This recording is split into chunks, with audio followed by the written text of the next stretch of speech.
ইয়া জান্নাতি, তুমি আমার জান্নাতি মা। গালেব সাহেবের সাথে ওই দরবেশ বাবাজি জেলখানায় 7-8 দিন দেখা হয়েছে। সেই সুবাদে তাকে 2-1 দিন দাওয়াত দিয়েছে।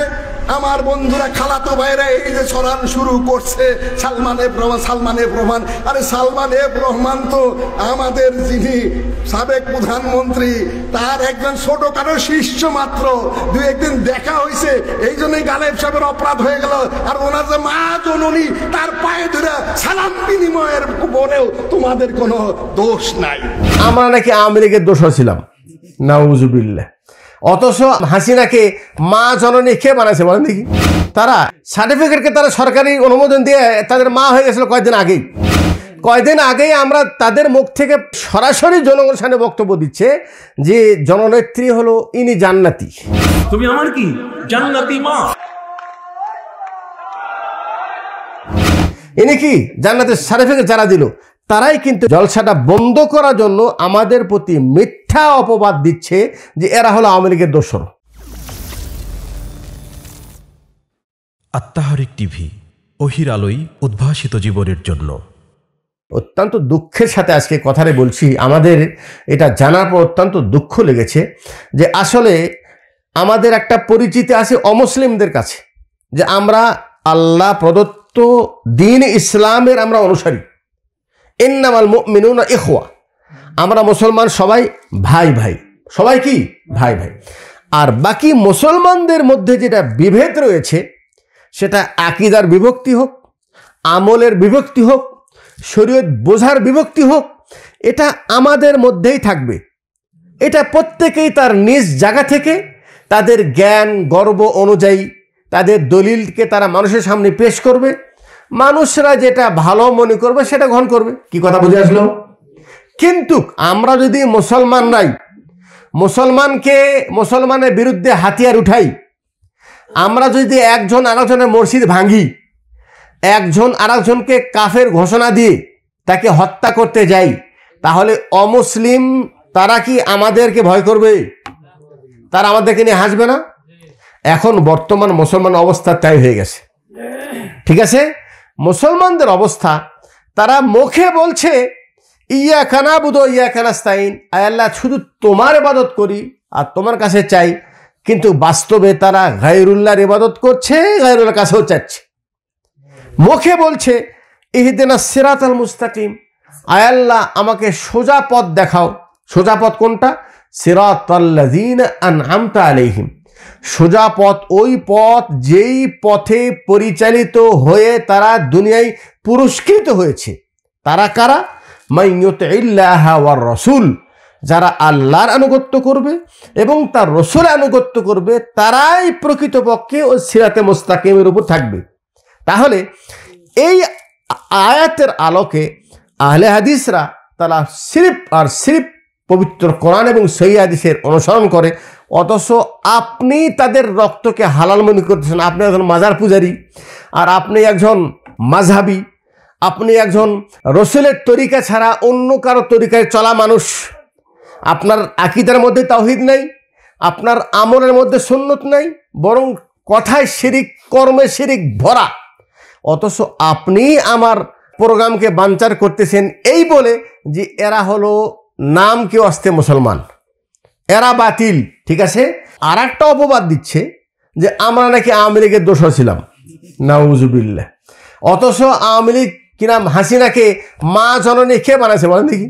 তারা, এই কমিরা সার্টিফিকেটকে তারা সরকারি অনুমোদন দিয়ে তাদের মা হয়ে গেছিল কয়দিন আগেই আমরা তাদের মুখ থেকে মানে সরাসরি জনগণের সামনে বক্তব্য দিচ্ছে যে জননেত্রী হলো ইনি জান্নাতি, ইনি কি জান্নাতের সার্টিফিকেট যারা দিল, তারাই কিন্তু কি আহলে হাদিস মানে এই জলসাটা বন্ধ করার জন্য আমাদের প্রতি মিথ্যা অপবাদ দিচ্ছে যে এরা হলো আওয়ামী লীগের দোসর, নাউজুবিল্লাহ। তাহলে আমাদেরকে যে তারা অমুসলিম ঘোষণা করলো, এটা যেরকম একেবারে দিনকে রাত বানিয়েছে, সত্যকে মিথ্যা বানায় মিথ্যা অপবাদ দিয়েছে, ঠিক তেমনই রাজনৈতিকভাবে আমাদেরকে যে দোষারোপ করছে, এটাও কিন্তু পরিপূর্ণ পুরোটাই মিথ্যা।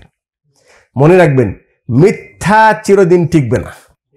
মিথ্যা সাময়িক কাউকে হয়তোবা কিছুটা হলে তাকে শান্ত দিতে পারে, কিন্তু মিথ্যা, এটা তো মিথ্যা, এর দ্বারা কেউ না পৃথিবীতে কোনো শান্তি পাবে, আখিরাত তার জন্য আগুন অপেক্ষা রয়েছে। কিন্তু সত্যকে কেউ আটকে রাখতে পারবে না। সত্যকে কি কেউ আটকে রাখতে পারবে না? সত্য এটা বিজয়ী হবেই, কারণ সত্য আল্লাহর পক্ষ থেকে, আর এই সত্যকে বিজয় করবে কে? আল্লাহ সুবহানাহু ওয়া তাআলা। আর প্রকৃত ইসলামের ইতিহাস যদি আমরা দেখি, তাহলে ইসলামের সূচনা থেকেই রাসূল সাল্লাল্লাহু আলাইহি ওয়াসাল্লাম যখনই তার দাওয়াতি মিশন শুরু করেছে, তখন থেকে নিয়ে আজ পর্যন্ত সারা পৃথিবীর বাতিল তারা কিন্তু ইসলামের বিরুদ্ধে সবাই এক, হোক সে ইহুদি, হোক সে নাসারা, হোক সে অগ্নি পূজারী, হোক সে মূর্তি পূজারী, হোক সে হিন্দু, হোক সে বৌদ্ধ, তাদের মাঝে কিন্তু অনেক ইখতিলাফ রয়েছে, একজন আরেকজনকে ভ্রান্ত মনে করে, কিন্তু মুসলমানের বিরুদ্ধে তারা সব এক। তারা কি সব এক? কথা বুঝে আসলো? ঠিক তেমনি মুসলমানদের মধ্যে যত ফেরকা আছে, আপনি জানেন এই হানাফের মধ্যে একটা বড় ফেরকা দেওবন্দি, নাম শুনেছেন? আর একটা শাখা হলো বেরেলভি। একটা শাখা কি? বেরেলভি। দেওবন্দি মানে কওমি, আর বেরেলভি মানে আলিয়া বা মাজার পূজারী। এরা দুটাই কিন্তু আবু হানিফার রাহিমাহুল্লাহর অনুসারী বলে দাবি করে, আর এই দুইজন একজন আরেকজনকে মুসলমান মনে করে না। বেরেলভির ইমাম বা তাদের যে নেতা, তার নাম হলো আহমদ রাজা খাঁ বেরেলভি, আর দেওবন্দের যে নেতা তার নাম হলো আশরাফ আলী থানভী। বেরেলভিরা বলে যে আশরাফ আলী মৃত্যুবরণ করেছে বাথরুমের মধ্যে, নাউজুবিল্লাহ। আর দেওবন্দিরা বলে যে আহমদ রেজা খাঁ সে মারা গেছে বাথরুমের মধ্যে। এদের মধ্যে শুধু দণ্ড, মানে এতটুকু দণ্ড না, এরা একজন আরেকজন মসজিদে নামাজ পড়ে না। কোনো বেরেলি মসজিদে যদি তাবলিগি জামাত ঢোকে, তাহলে ওদেরকে মসজিদ থেকে বের করে দিয়ে মসজিদ না ধোয়া পর্যন্ত ওই মসজিদে নামাজও পড়ে না। তাহলে তারা সবাই কিন্তু নিজেকে মুসলিম বলে দাবি করে এবং একই মাযহাবের অনুসারী বলেও দাবি করে। কিন্তু খেয়াল করে দেখেন, সিলেটে যখন আহলে হাদিস একটা মসজিদ, তাকওয়া মসজিদ কুমারপাড়ায় প্রথম যখন এর স্থাপিত হয়, তখন এই মসজিদ ভাঙার জন্য পুরা সিলেটের মুসলমান তারা একত্রিত হয়ে মসজিদ ভাঙতে গিয়েছিল। তখন কিন্তু বেরেলভি, দেওবন্দি, ওই নকশবন্দি যত তরিকাওয়ালা আছে, নিজেদের মধ্যে যতই বিভেদ থাক, কিন্তু আহলে হাদিসকে নস্যাৎ করার জন্য, আহলে হাদিসের বিরুদ্ধে তারা সবাই এক। যেমন মুসলমানের বিরুদ্ধে সব কাফের এক, আহলে হাদিসের বিরুদ্ধে তারা কিন্তু সবাই কি এক। এই পুরা সিলেট মসজিদ ভেঙতে গেলেও সেই মসজিদ এখন ইনশাল্লাহ 10 তলা ফাউন্ডেশন সেটা গঠিত হচ্ছে, আলহামদুলিল্লাহ। হ্যাঁ, সেটা একটা ইসলামিক বড় সেন্টার হিসেবে এখন রূপান্তরিত হয়েছে এবং সেখান থেকে আলহামদুলিল্লাহ দ্বীনে হক সিলেটের অঞ্চলে, প্রত্যন্ত অঞ্চলে হকের দাওয়াত পৌঁছে যাচ্ছে, আলহামদুলিল্লাহ। আর যেই সম্মেলনটা বাতিল করলো, এখানেও কিন্তু সিলেটের যত তরিকার মুসলমান আছে এরাও সব কিন্তু এক হয়ে গেছে, শুধুমাত্র আহলে হাদিসদেরকে ঠেকাও। আচ্ছা, আহলে হাদিসের বিষয়ে এত ভয় কেন এদের? আহলে হাদিসের ভিতরে এদের মধ্যে এত ভয়, ঠিক ওই একই ভয় যেই ভয়টা ছিল আল্লাহর নবীর বিরুদ্ধে মক্কার সকল কাফেরদের ভয়। আরে বাবা, মুহাম্মদ সাল্লাল্লাহু আলাইহি ওয়াসাল্লাম তিনি তো একজন, আর তার বিপক্ষে তোমরা তো মক্কার সবাই, তোমাদের মধ্যে আছে আবু জেহেল, আবুল হাকাম, আবুল আহাব, এরা হলো মক্কার সব বড় বড় পণ্ডিত, বড় বড় তাদের ধর্মের আলেম, সমাজ সেবক, তাদের বিশাল পরিচিতি। তো তাদের বিপক্ষে মুহাম্মদ সাল্লাল্লাহু আলাইহি ওয়াসাল্লাম তিনি একজন ব্যক্তি, সমাজে কি এমন ক্ষতি করতে পারে?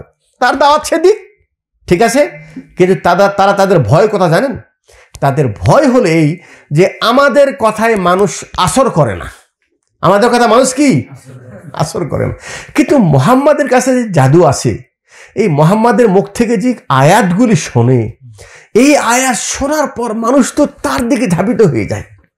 এই জন্য ওমা কানা সালাতুহুম ইনদাল বাইতি ইল্লা মুকাআ ওয়া তাসদিয়া, মানে মুহাম্মদ সাল্লাল্লাহু আলাইহি ওয়াসাল্লামকে ওকে আটকাতে হবে। প্রথম তো তারা অনেক রকম তাকে মানে প্রস্তাব দিয়েছে, আচ্ছা শোনো, তোমার কাজ তুমি করো, তোমার ইবাদত তুমি করো, কিন্তু আমাদের মাবুদকে তুমি মন্দ বলো না। কি বলো না? সে বলছে আমি তো মন্দ বলছি না, আমি তো বলছি যে মাবুদ একটা, মাবুদ কি একটা, আর অন্য যত মাবুদ আছে সেটা বাতিল। এটা তোমাকে যদি আজকে বিশ্বাস করো তোমার জন্য কল্যাণ, আর গায়রুল্লাহকে মেনে যদি মারা যাও তোমার ঠিকানা জাহান্নাম। এটা বলার জন্য আল্লাহ আমাকে পাঠাইছে, আমি এটা কেন বলবো না? আচ্ছা, তখন বললো একটা কাজ করা দেখ, একদিন তোমার মাবুদের ইবাদত আমরা করব, আর একদিন আমাদের মাবুদের ইবাদত তোমরা করো। আল্লাহ বলছেন লা আবুদু মা তা'বুদুন ওয়ালা আনতুম আবিদুনা মা আবুদ। তোমার মাবুদের ইবাদত আমরাও করি না, করব না, আর আমাদের মাবুদের ইবাদত তোমরাও করবা না। কারণ একটা হলো হক আর একটা হলো বাতিল, দুটাকে সামঞ্জস্য করে মিলায়ে কোনো সময় কাজ করা সম্ভব না। ঠিক আছে? আচ্ছা, তারপরে দুনিয়ায় লোভ দেয়। আচ্ছা, তুমি তোমার এই দাওয়াত দ্বারা কি চাও? তুমি কি এই মক্কার রাজত্ব চাও? সুন্দরী নারী চাও? তাহলে এই আরবের সবচেয়ে সুন্দর নারী তোমাকে দিব। আর যদি তুমি মক্কার কোনো মানে রাজনৈতিক কোনো প্ল্যাটফর্ম চাও, তাহলে আমরা সবাই তোমাকে বড় নেতৃস্থানে বসায় আমরা সবাই তোমার অনুসরণ করব, কিন্তু তুমি আমাদের মাবুদের বিপক্ষে বলো না। আল্লাহ নবী সাল্লাল্লাহু আলাইহি ওয়াসাল্লাম কি করেছেন? যে শোনো, তোমরা যদি আমার এক হাতে সূর্য দাও, সূর্যটা কি দিতে পারবে কেউ? এত বড় শক্তিশালী কাজও তোমরা যদি করো, মক্কার রাজত্ব তো দূরের কথা, সারা পৃথিবীর রাজত্ব যদি আমাকে দাও, আমার এক হাতে সূর্য দাও আর এক হাতে চাঁদ দাও, আর আমাকে যদি বলো যে আমি হক কথা বলবো না, আমি হক কথা বলবো, আমি তোমার রাজত্বও চাই না, তোমার সুন্দর নারীও চাই না, সারা বিশ্বের রাজত্ব আমি চাই না। কথা বুঝলেন? আমার দাওয়াত হলেই কুলু লা ইলাহা ইল্লাল্লাহ তুফলিহুন, কালেমা পড়ো লা ইলাহা ইল্লাল্লাহ, কামিয়াব হয়ে যাবে। এখন শয়তান এসে মানে এরা মিটিং বসেছে। আচ্ছা, একে তো বুঝাইয়া পারতেছি না, একে বাধা দিয়ে পারতেছি না, মারতে গেলেও পারে না, কারণ তার চাচা আবু তালেব মুসলমান না হলেও ভাতিজার গায়ে একটা আঁচ লাগুক সে সেটা বরদাস্ত করবে না। আল্লাহ পাক তাকে বংশীয়ভাবে এমন একটা মর্যাদার স্থানে রেখেছে, আরবরা সারা মক্কার মানুষ একত্রিত হলেও রাসূল সাল্লামের গায়ে আঁচ দেওয়ার মতো ক্ষমতা কারো নাই। আল্লাহ পাক এইভাবে তাকে সাপোর্ট করেছে, আলহামদুলিল্লাহ। ঠিক আছে? এখন তারা যখন কোনো কৌশলে, তারা কয়েকবার গেছে আবু তালেবের কাছে যে তোমার ভাতিজাকে সামলাও, তোমার ভাতিজাকে এই কর্ম থেকে বিরত রাখো। আবু তালেব সে জানে যে ভাতিজা এই কথা বলে, এই কথা তো আল্লাহর পক্ষ থেকে প্রদত্ত কথা, এটাকে বাধা দেওয়ার ক্ষমতা কারো নেই। ঠিক আছে? এই দিকটাও পারল না। লাস্টে কি মনে করলো জানেন?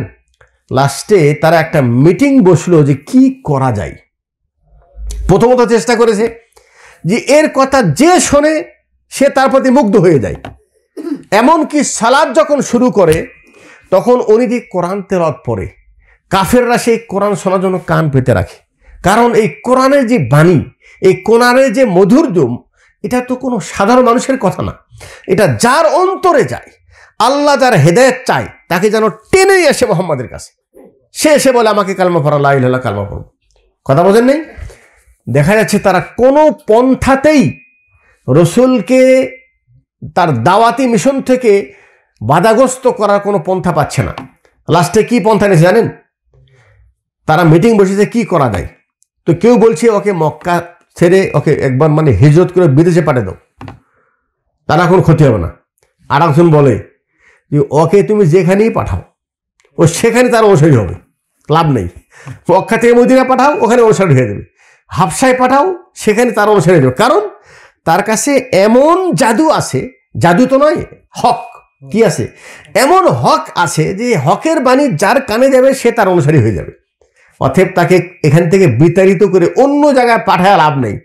শয়তান তখন মানুষের রূপে এসে বলছে উপায় একটাই, সেটা হলে তাকে হত্যা করো, তাকে কি করো? মেরে ফেলে দাও।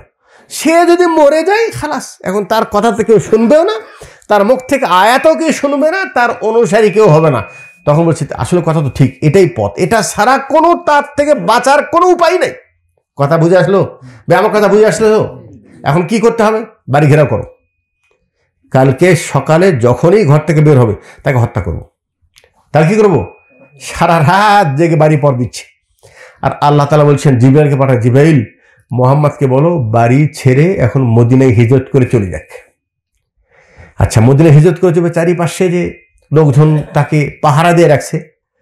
আল্লাহ বলছেন সে পাহারা দিয়ে থাকলেও তাদের মাঝ থেকে তুমি বের হয়ে চলে যাও, তোমাকে তারা কোনো ক্ষতি করতে পারবে না। চোখ মেলে তাকিয়ে আছে কখন বের হবে। চোখের সামনে দিয়ে বের হয়ে আল্লাহ নবী সাল্লাল্লাহু আলাইহি ওয়াসাল্লাম বাড়ি ছেড়ে হিজরত করে মদিনার উদ্দেশ্যে বের হয়ে গেলেন। তারা সকাল পর্যন্ত তাকায় আছে। তাহলে মিথ্যা মিথ্যা, বাতিল বাতিল, কিন্তু সত্যর বিজয় হবে। সত্যর বিজয় কি হবে? আচ্ছা, এখানে একটা শিক্ষা, সেটা হলেই মুহাম্মদ সাল্লাল্লাহু আলাইহি ওয়াসাল্লাম একজন ব্যক্তি, আর তাকে আটকাতে গিয়ে তাদের এত মাথা ব্যথা কেন?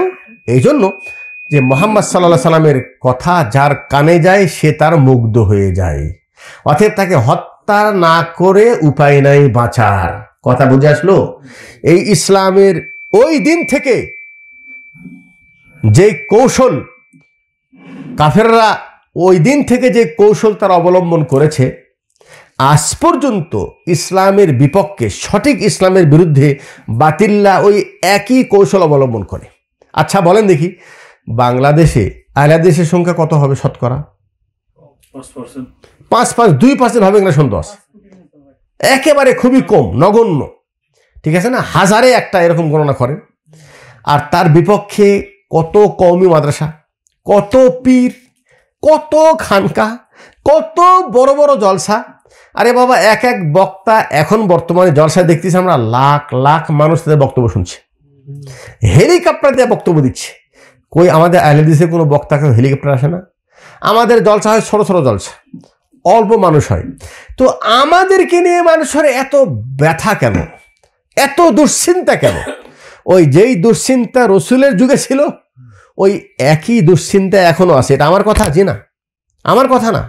এই যে কয়দিন আগে যিনি গভর্নর ছিলেন, যিনি হাসিনাকে জান্নাতে পাঠালেন, তিনি বলছেন যে আহলে হাদিস যে অবস্থা, ওরা যেভাবে মাঠে সরায় যাচ্ছে, আগামী প্রজন্ম অটোমেটিক সব আহলে হাদিস হয়ে যাবে। অথচ আমাদের চেহারাও কিন্তু ওদের মতো অত নুরানি চেহারা না। ওদের টুপি কত দামি টুপি জানেন? আপনি কি দেখছেন ওদের টুপি? জানেন টুপি কত রং বারঙের টুপি হয়? আর গলায় তসবি, যে কত দামি দামি তসবি থাকে, লাঠি, আল্লাহুল মুস্তান। আর ওদের বসার যে চেয়ার, আমার চেয়ার কয় টাকা দামি, কি আলিশান শাহানশার মতো চেয়ারে বসে তারা বক্তব্য দেয়। এই নুরানি চেহারা, এত বড় বড় প্রতিষ্ঠান, এত বড় বড় মুরিদ, এত সংখ্যায় মুরিদ, এত মানুষের সংখ্যা, তারপরে দু একটা মসজিদ, কোথাও যদি টিন শেডের একটা মসজিদ বানাইছে মাত্র প্রবাসী কোনো ব্যক্তি, প্রবাসী মানুষ যে সত্য দিন বুঝেছে, জেনেছে, সে চাচ্ছে আমি আমার পরিবার নিয়ে আমি সঠিক দিনের উপর আমল করতে চাই, আলাদা একটা টিন শেড মসজিদ বানায় তার কিছু দিনী ভাইয়েরা তারা রসুলের সুন্নত তরিকায় তারা নামাজ পড়ার একটা মসজিদ বানাইছে।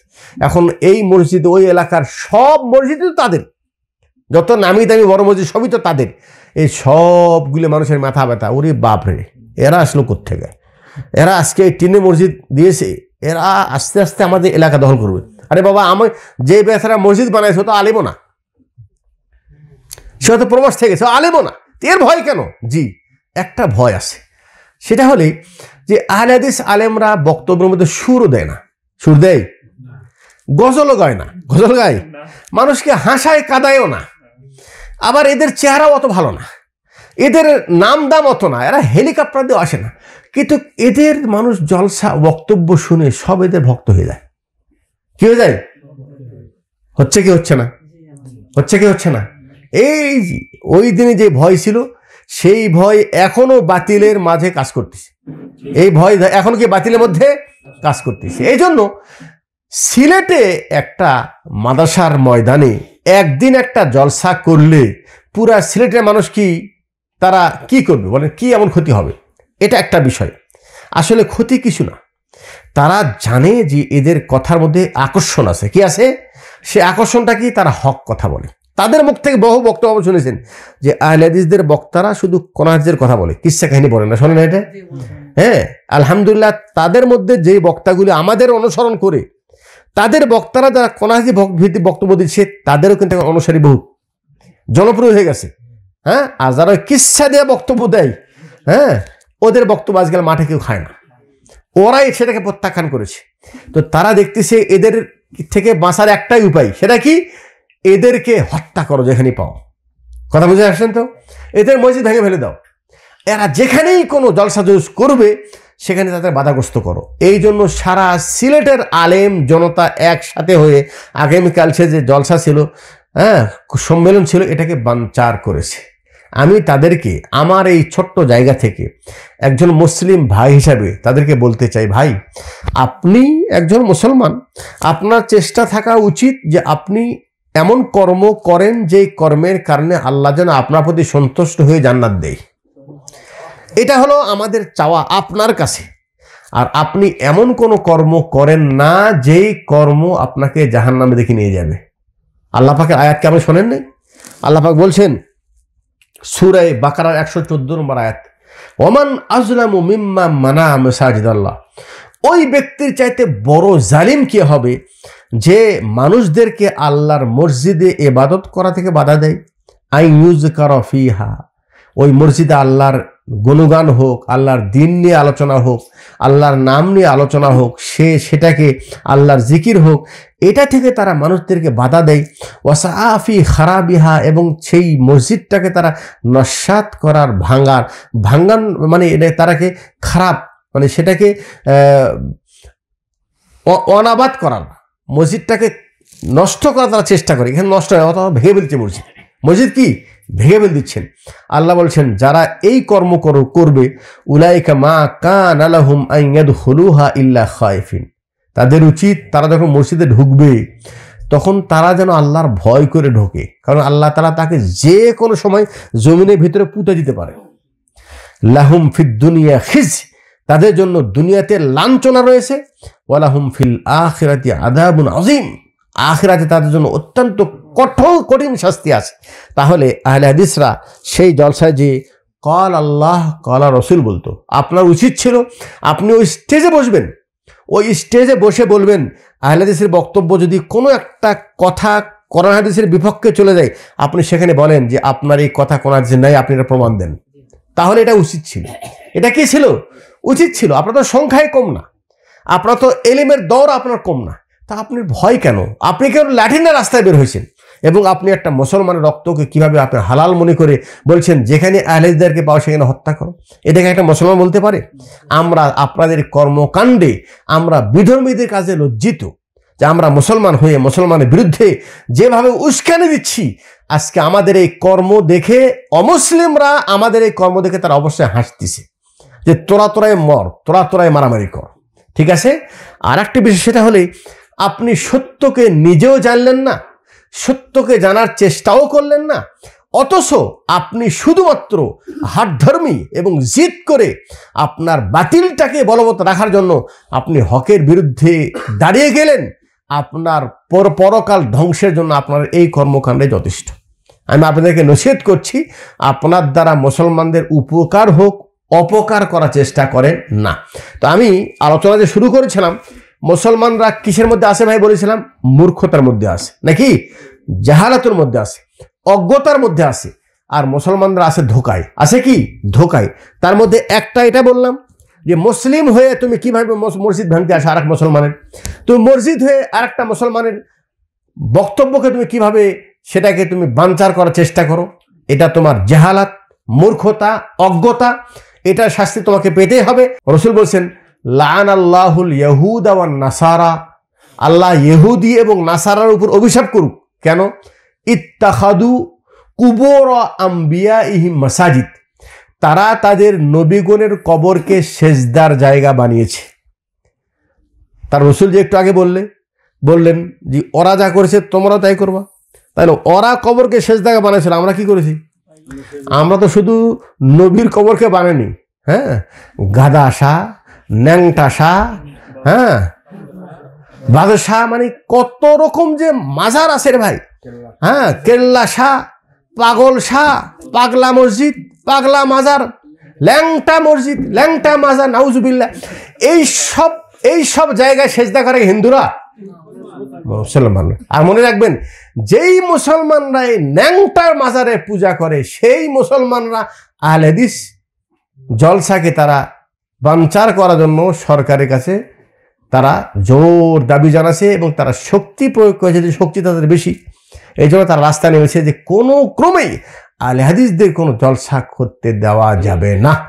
তো আমরা আমাদের পক্ষ থেকে আমরা এটা জোরালো প্রতিবাদ জানাচ্ছি যে আমাদের দেশ আলহামদুলিল্লাহ মুসলিম দেশ, সেখানে যদি হিন্দু কথা বলতে পারে, খ্রিস্টান কথা বলতে পারে, কাদিয়ানি কথা বলতে পারে, তাহলে আহলে হাদিসের সংখ্যা একটা দুটো নয়, প্রায় 4 কোটিরও বেশি আহলে হাদিস আলহামদুলিল্লাহ বাংলাদেশে আছে।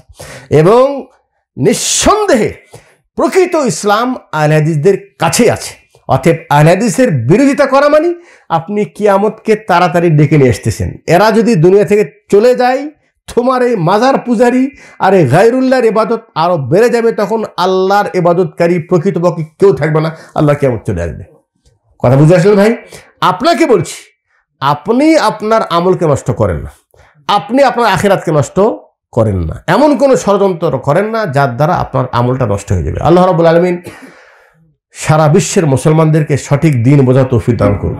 বিশেষ করে বাংলাদেশে আমাদের মুসলমান ভাই দিন সম্পর্কে তারা অনেক অজ্ঞ, জাহালাত, মূর্খতা আছে।